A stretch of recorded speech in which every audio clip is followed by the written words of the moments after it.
मी का पितो? कारण दारू नाही, कारण काहीतरी आत आहे. तुम्ही कधी स्वतःला थांबवून विचारलं आहे का? मी खरंच का पितो? मजा येते हे उत्तर सोपं आहे. पण प्रत्येक वेळी मजेसाठीच पिता का? कधी स्ट्रेस असतो, कधी एकटेपणा असतो, कधी सवय असते, कधी फक्त वेळ मारायची असते. आणि कधी कारणच नसतं, फक्त पॅटर्न असतो. तुम्ही नोटीस केलं आहे का? काही दिवस तुम्ही न पिता आरामात राहता आणि काही दिवस अचानक अर्ज वाढतो.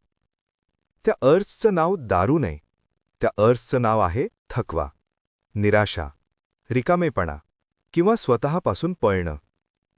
दारू कारण नसते, ती रिॲक्शन असते. तुम्हाला कधी एकटं वाटतं? तुम्ही पेग घेतल्यावर तो एकटेपणा कमी वाटतो. तुम्हाला कधी कमीपणा वाटतो? पेग घेतल्यावर कॉन्फिडन्स वाढल्यासारखं वाटतं.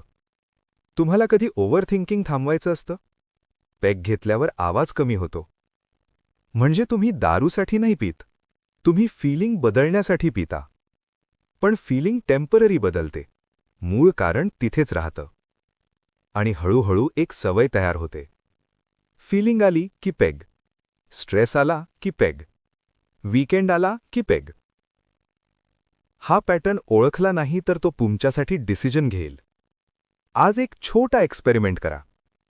नेक्स्ट टाइम पेग घेण्यापूर्वी फक्त एक प्रश्न स्वतःला विचारा. आत्ता मला नेमकं काय वाटतंय? जर उत्तर आलं, मी थकलोय, मी एकटा आहे, माझ्या डोक्यात खूप विचार आहेत, तर समजा तुम्ही दारू नाही मागत, तुम्ही रिलीफ मागत आहात. आणि रिलीफचे इतर मार्ग असतात. दारू सोपी आहे, पण सोपं नेहमी बरोबर नसतं. तुम्ही वीक नाही, तुम्ही फक्त ऑनेस्ट नाही स्वतःशी.